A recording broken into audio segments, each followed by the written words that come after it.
Peentoo. Hi, can you hear me? Yes. Hi, Carolyn. Good morning, guys. I understand that you have an advanced TV inventory report coming out this Friday, and that you'll be giving our audience a sneak peek into the insights that you're going to be publishing, which is exciting, of course. So why don't you take it away, Peentoo? Are you ready? Do you have your everything loaded and ready to go? Yeah, I think we're just getting the presentation up in a second. But while we do that, I can maybe just start off a little bit of an introduction. So good afternoon, everyone. As Lynn mentioned, my name is Peentoo Patel. I'm the Group Product Manager on Video Connected TV Monetization on Ad Manager. And just a little bit of introduction of myself. I came to Google by way of an acquisition of mDialog about 6 years ago, where I was a CTO. And at that company, we pioneered sort of the technology, which is now used in our dynamic ad insertion product and Ad Manager. And now I lead the product team at Google that oversees both our video, CTV, and audio monetization solutions.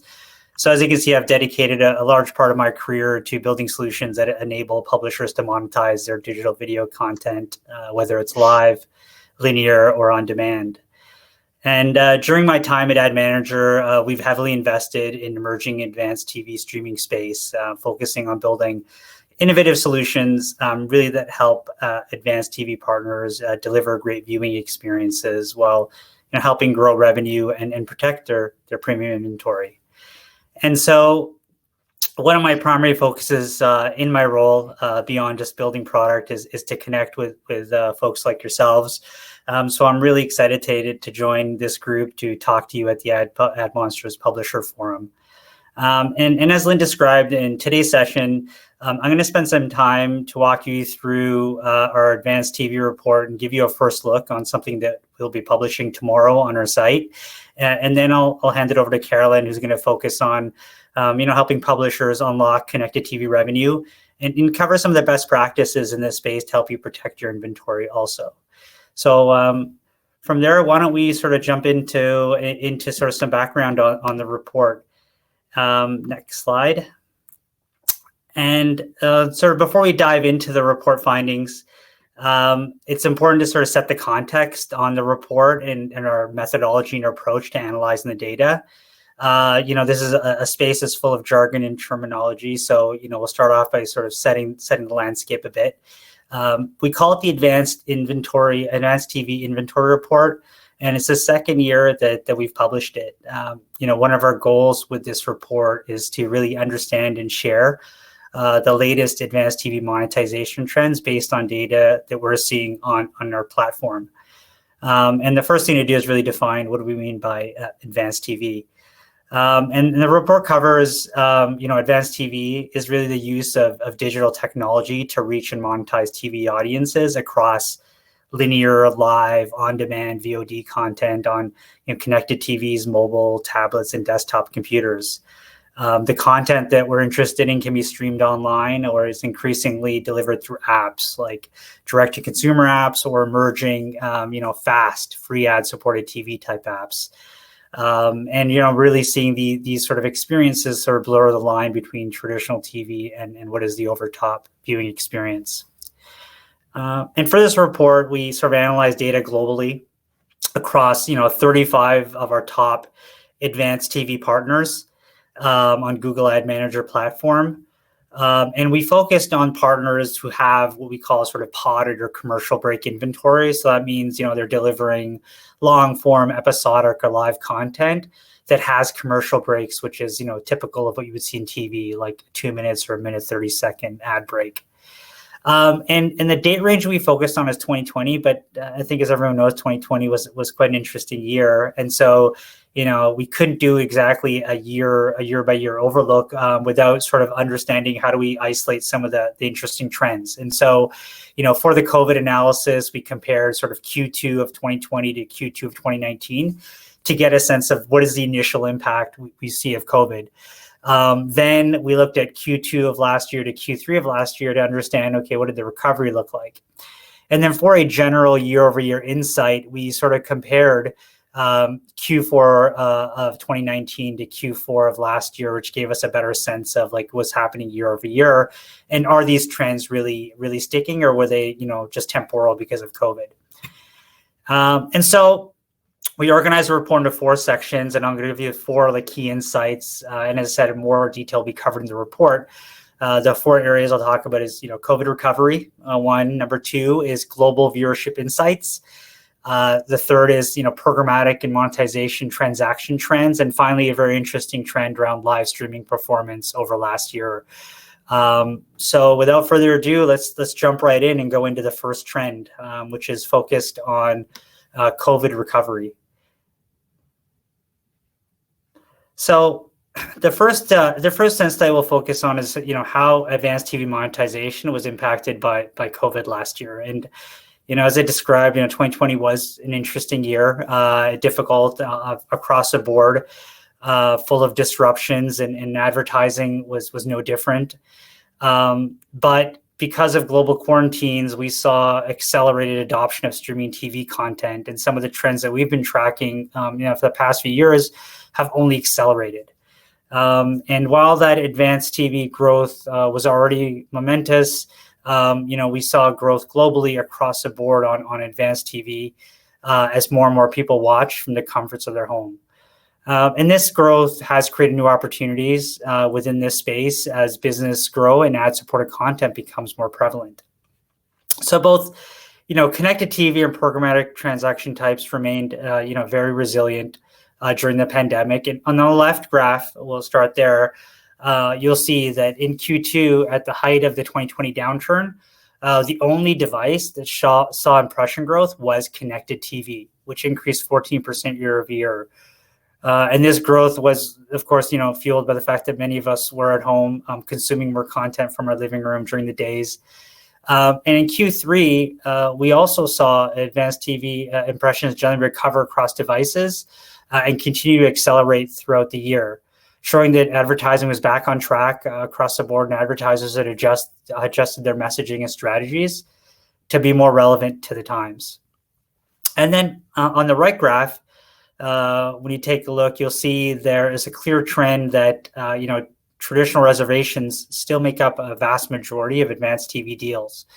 However, what's interesting here is that in Q2, when impressions sold via traditional reservations dropped by 35% year over year as sort of budgets were pulled back a bit, we only saw a 1% decline in programmatic demand during that same time period, really showing that both publishers and advertisers really captured that flexibility that you get with programmatic buying through either diversifying your demand sources or looking at programmatic channels as a way to work more efficiently.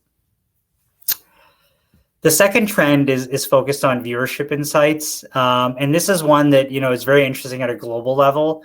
While advanced TV continues to be watched across different devices, in 2020, CTV really had a breakthrough year, representing the largest share of ad impressions globally. On the left side, if you take a look at each region, what you'll notice is with North America and Europe, connected TV represented the largest share of viewership. However, mobile maintained its lead in APAC and desktop and LATAM. That said, in APAC and LATAM, where CTV doesn't represent the largest share of ad impressions, it still is the fastest growing device type category.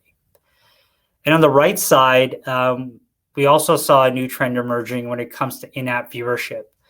As you can see from the graph on the right, 2020 marked the first time we saw in-app advanced TV ad impressions outperform those in the web.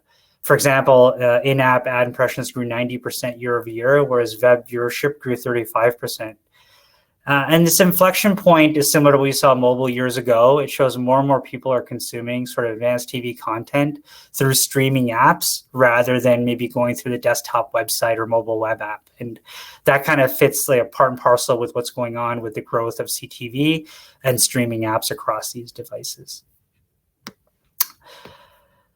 So the next trend will focus on sort of transaction trends and really deeper dive on monetization. And as you heard earlier, traditional reservations or deals struck directly between TV companies and advertisers still remain the most prevalent transaction type, largely due to the premiumness and nature of advanced TV inventory.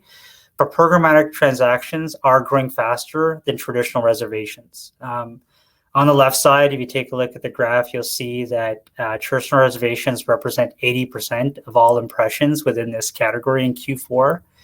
But year over year, the fastest growing transaction types were programmatic. And that sort of does touch on the point that you're seeing this flexibility of programmatic come into play with advanced TV partners as advertisers and publishers look to leverage programmatic channels for increased demand and to get audience reach. For advertisers, the programmatic provides the flexibility as described, and also the reach to ensure they get the relevant message, frequency capping, and data-driven insights.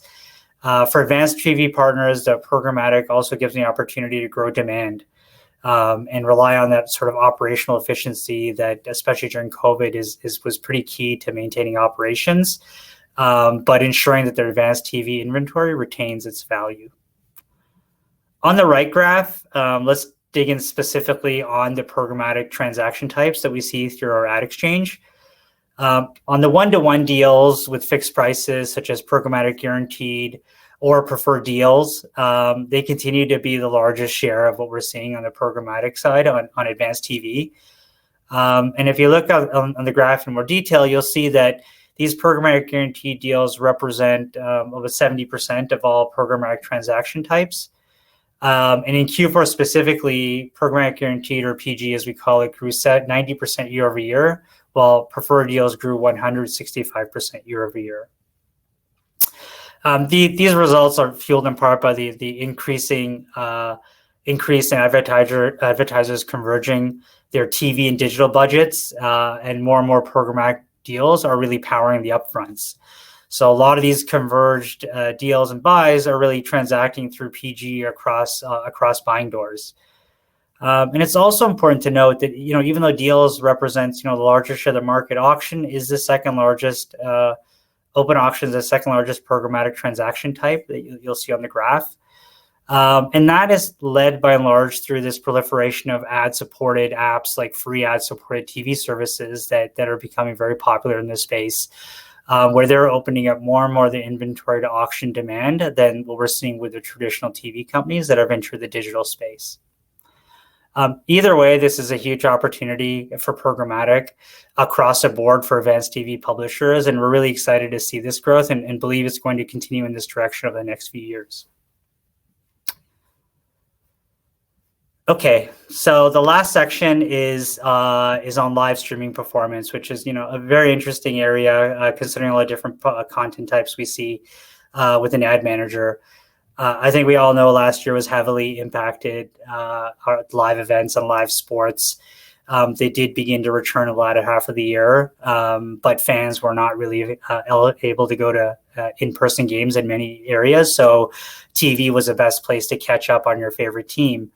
And if you look at the graph on the left, you'll see that although VOD represents the majority of TV ad impressions seen on digital devices at about 55%, live content viewership is growing faster.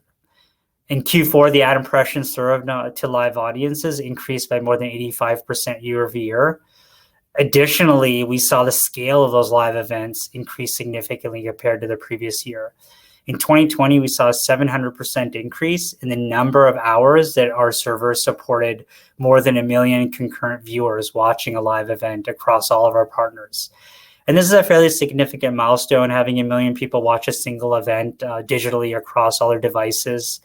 It's starting to happen more and more often, and we're starting to see new and higher watermarks reached with live audiences across the board. On the right side, you'll see the majority of ads served in live content were served on CTV. Really does reflect the fact that people would prefer to watch sports and live streaming on the big screen in the living room. So it's not something we're too surprised about, but it's great to see how CTV is becoming sort of the area for digital streaming across live. Conversely, the majority of ad impressions on VOD were watched on mobile devices. as more and more people sort of consume sort of VOD or long form episodic content on the go, or as in my house in a separate room away from what's happening on the big screen, which is sort of consistent with viewing habits. So it's great to see that trend also. So in the key takeaways, there's a lot of data that I shared. And I think I do want to leave people with some key takeaways on what they should remember from this. And as I said, we'll be showing the advanced TV report. But before I pass it on to Carolyn, I'll recap a few areas to keep a lookout for. First of all, CTV and programmatic were resilient during the pandemic. By Q3, advanced TV impressions had fully recovered, and video continued to accelerate with a significant growth for the remainder of the year. Advanced TV viewership continued to gain momentum as more and more people watched on digital devices during the pandemic, and CTV device was made up the largest share of ad impressions globally. For the first time ever, in-app advanced TV impressions outperformed those in the web on our platform as consumers started to watch more and more on OTT apps and consuming TV content. And on the programmatic side, traditional direct deals were still prevalent. And the advanced TV inventory across programmatic is the fastest growing deal type. And then even though we saw live events decrease in 2020, when they were in an upswing by Q4, we saw live impressions grow within our platform significantly and faster than VOD in 2020. And finally, the CTV is a preferred device for live events as people keep up with the excitement on their big screens, and mobile is preferred for VOD content. You'll find more information and more details in the report that we're going to launch tomorrow. You can download from our Google Ad Manager website in the resources page. But I'll hand it back to Lynn now before we move on to Carolyn to take any questions. Peentoo, that was so much information, a lot of fascinating insights in there. Before we jump over to Carolyn, I wanted to ask a few questions. It's clear that programmatic is growing, but that traditional reservations still make up the majority of transaction types for the premium advanced TV inventory. What do you think will entice publishers and advertisers to shift transactions to programmatic in the space? Yeah, that's a really good question, Lynn. And like you said, we're already seeing this shift with a large amount of programmatic growth in the premium advanced inventory. But as you said, there's a lot still in reservations. And there's a few reasons I believe that this shift will continue over time. First, advertisers are more frequently consolidating their TV and digital budgets and shifting dollars from what was traditional TV to OTT.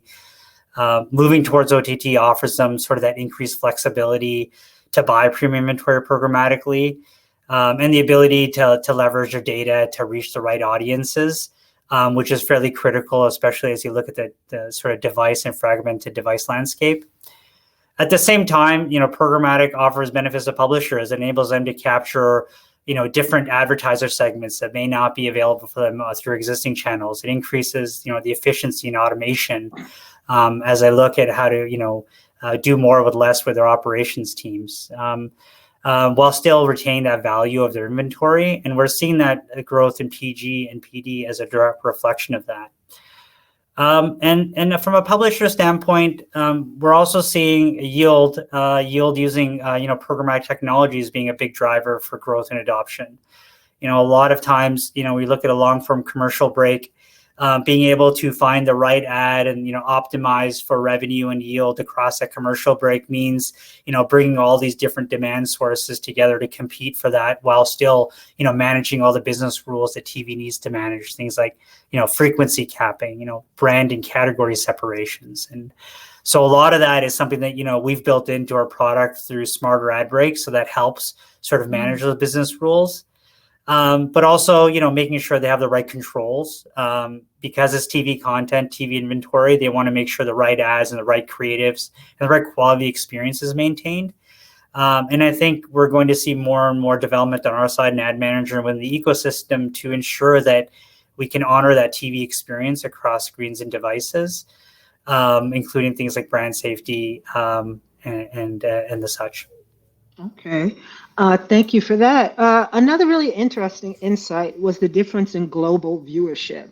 Why do you think APAC and LATAM look so different from North America and EMEA when it comes to the devices they use to watch content?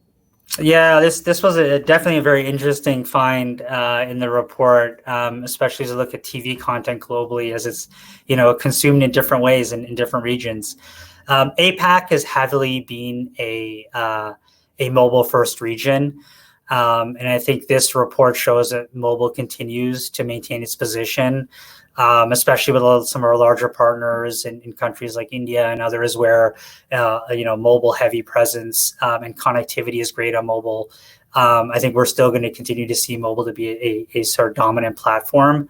Similarly, in LATAM, desktop has been leading the last year, as a report shows, but mobile is close second. And I think in both regions, we're still seeing, as I said, growth in CTV, as it is the fastest growing device in both regions. It may not be number one, but it's definitely showing that growth.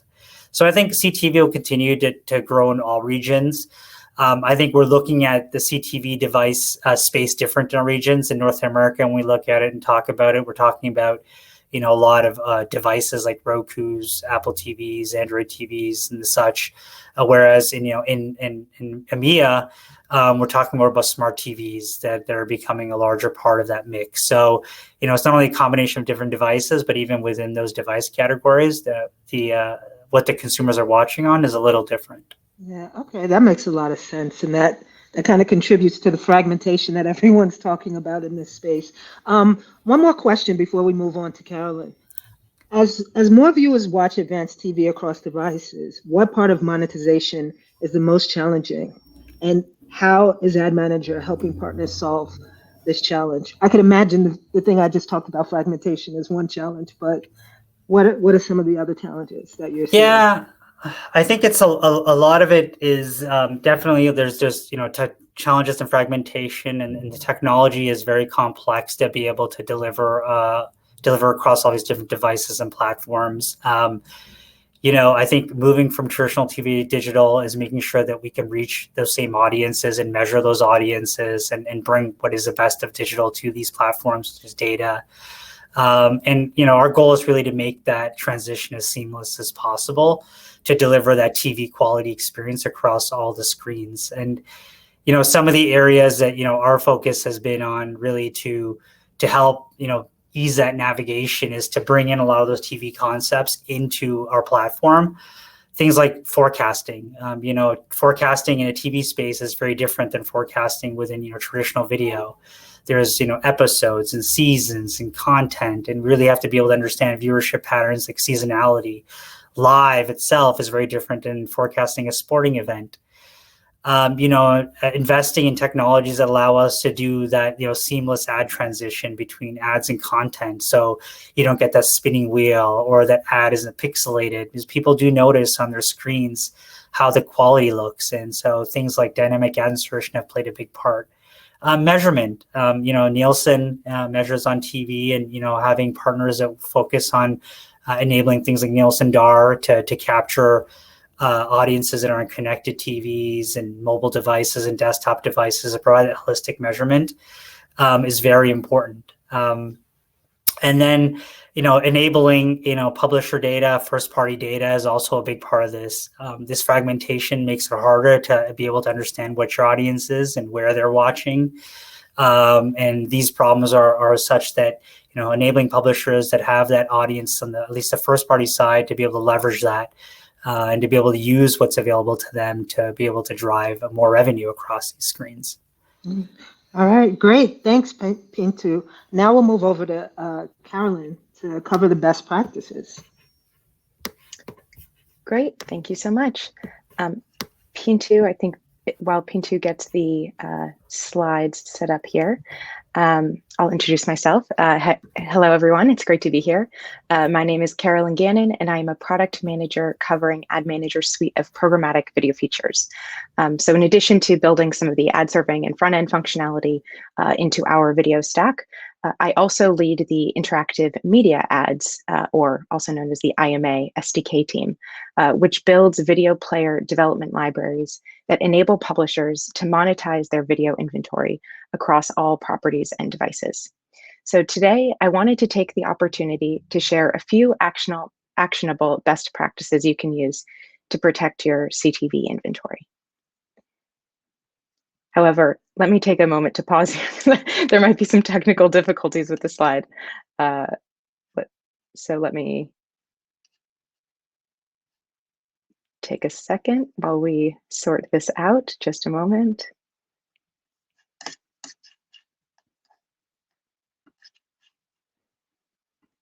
Yahtzee. Great, thank you, Peentoo. So before I dig into the best practices, I wanted to take a moment to share some context on why this topic is so important.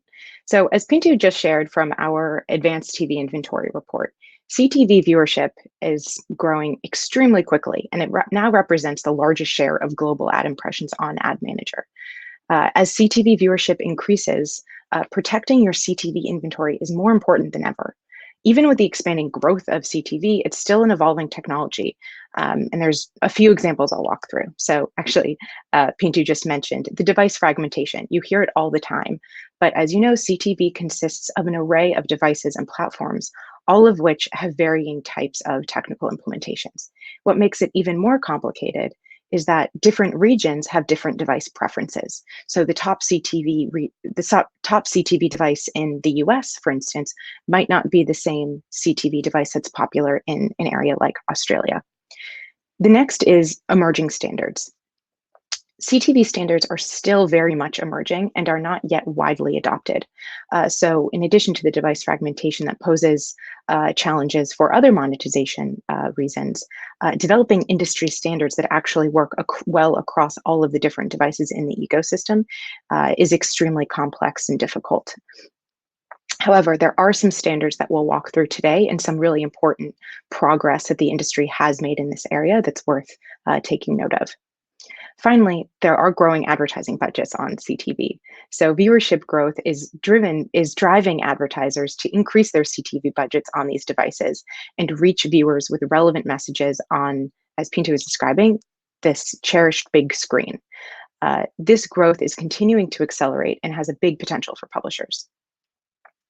And so all of these considerations and massive growth on CTV can make CTV a target for bad actors, which is why on Ad Manager, we're so focused on protecting our partners' CTV inventory. And when I say protecting the inventory, the standards that I'll walk through today are not necessarily built with skepticism of the publishers on our platform. It's very much building best practices and standards in order to prevent bad actors in the ecosystem from pretending or making their inventory appear as premium as some of the inventory that publishers on Ad Manager and other platforms are monetizing. So the question is, next slide, please. How can programmers and distributors protect themselves while continuing to grow revenue and deliver a good viewing experience? So a few months ago, we published a best practice guide to help publishers protect their CTV inventory at scale. And today I'll cover these 5 best practices with you. Next slide. So the first best practice I recommend to all publishers with CTV and OTT inventory is, as mentioned, is to integrate with the industry standards as much as possible where possible. There's a lot of work going into creating these standards, and it's important that the industry collaborate together to share these standards to reduce the risk of invalid traffic on CTV.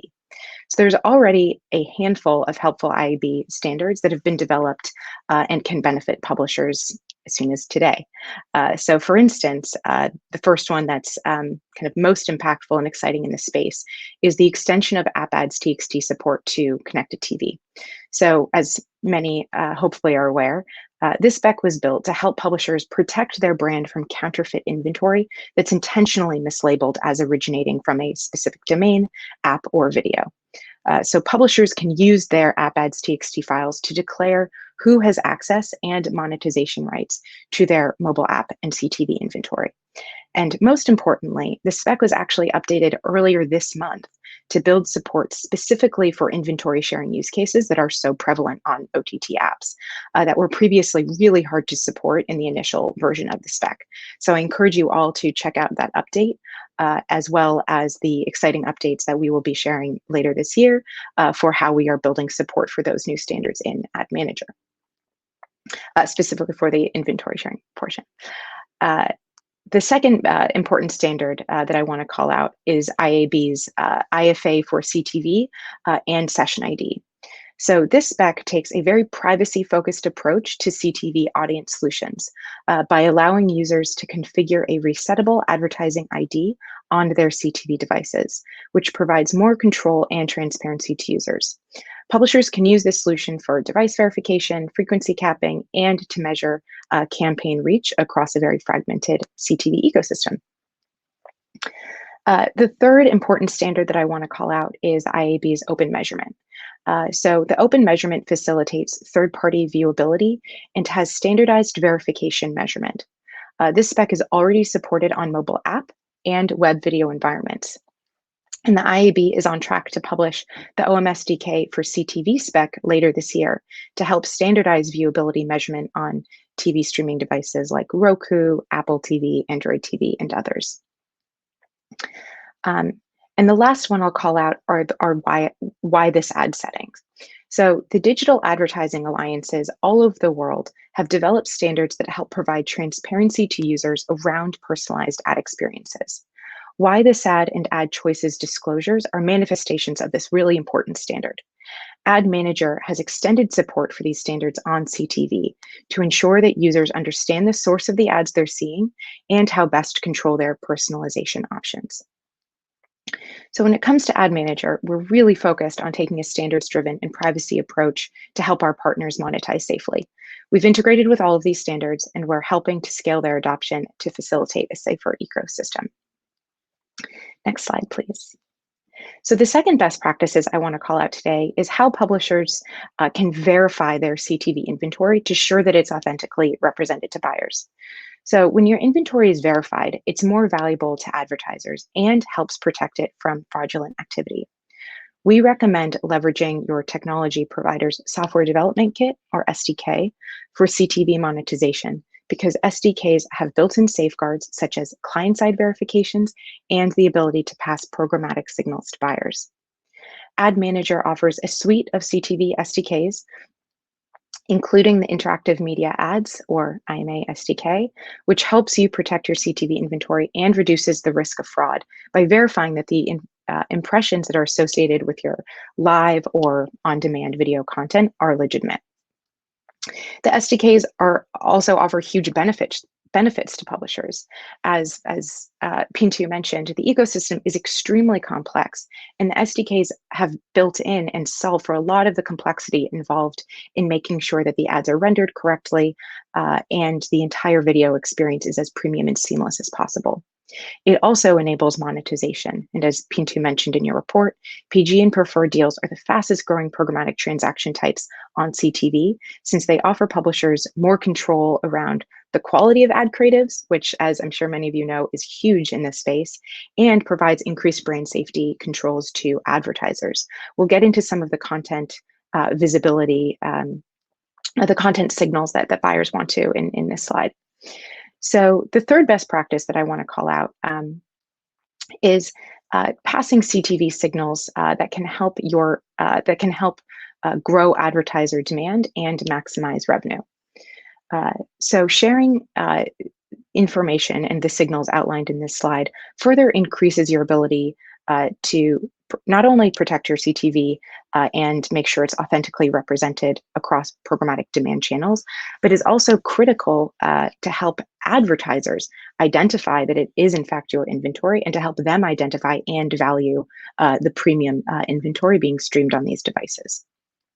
So we recommend passing these signals where possible.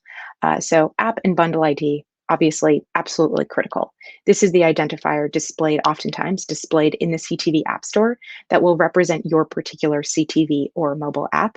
And advertisers use this ID for a lot of kind of downstream verifications on their end. So making sure that you're passing this identifier in the app request is absolutely critical. The second critical identifier is, of course, the identifier for advertising, or the IFA value. So as previously mentioned, this is that privacy safe advertising ID that users have the ability to opt out of or reset. Another important signal is domain, which might sound surprising given the kind of app-focused environment that CTV monetizes in. But we recommend that publishers pass the web equivalent URL of the content being monetized in the CTV app to increase the coverage of important brand safety signals. Other signals like player size, video placement help reiterate and help advertisers value that, hey, this is a super premium giant ad slot. This is an in-stream video placement, and this is really valuable CTV inventory. On a technical level, advertisers also need information about the accepted media types. So as many of you are probably familiar with troubleshooting VPaid creatives, many of the technical limitations of CTV devices are so challenging because they don't necessarily, these devices don't necessarily support the ad creatives that are so common and flourish on environments like web, such as VPaid. So we encourage publishers in Ad Manager to leverage our player profile functionality to help limit unsupported MIME types and make more visible to advertisers which MIME types are supported on these environments. Another really important signal to call out is, of course, the user agent string.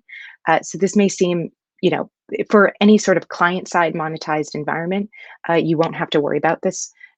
Sending the signal, it's fairly safe to assume that it'll be correctly propagated in the HTTPS request. However, it's really important to pay attention to how this value is being populated if you are taking advantage of a video ad stitching solution or a dynamic ad insertion provider.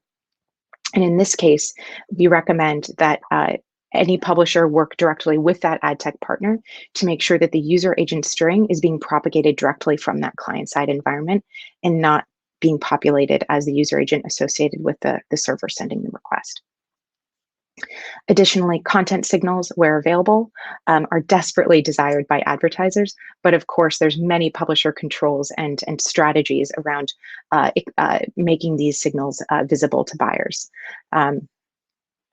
And of course, there is viewability. So as mentioned, the extension of OMSDK for CTV is a really exciting first step in helping standardize some of those important viewability signals on these devices.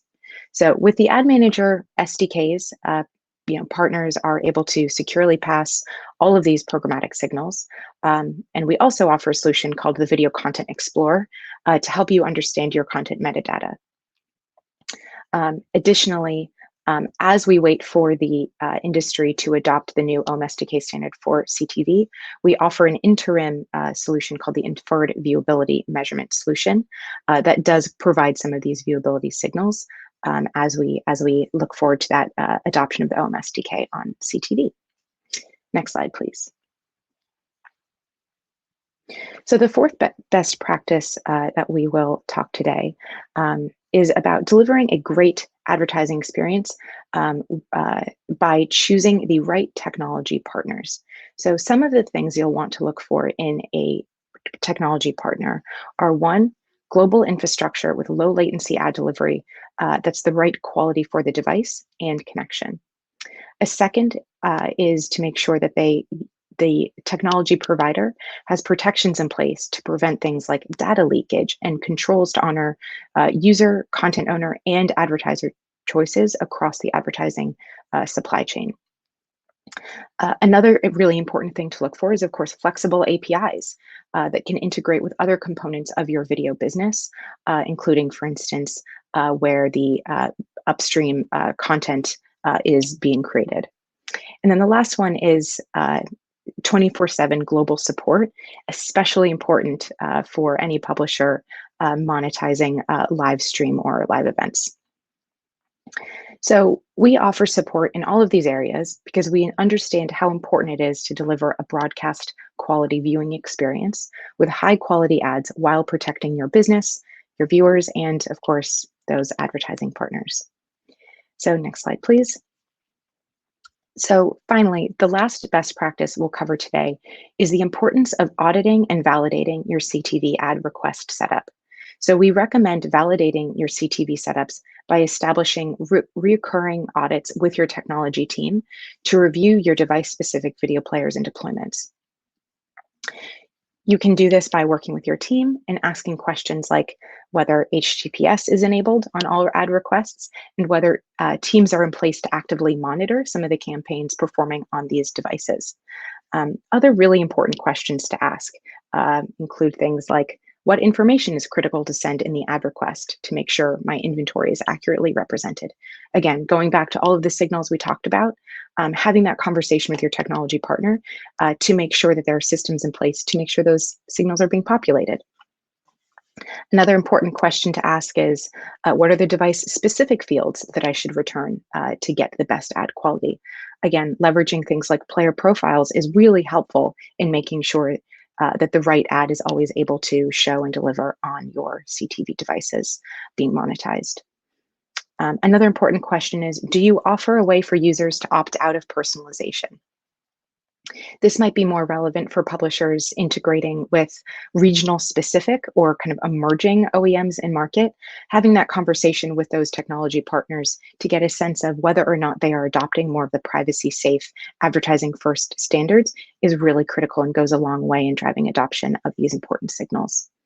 And lastly, similarly, is a question to OEMs in market or tech partners to figure out if they are passing information that helps validate the CTV apps as legitimate in the appropriate app stores. So this is absolutely a nod to the new AppAds.txt spec and its extension on CTV. The AppAds.txt spec, that's a mouthful, does require adoption from the app stores of the CTV OEMs in the industry. So starting to have those conversations to encourage adoption of this important spec.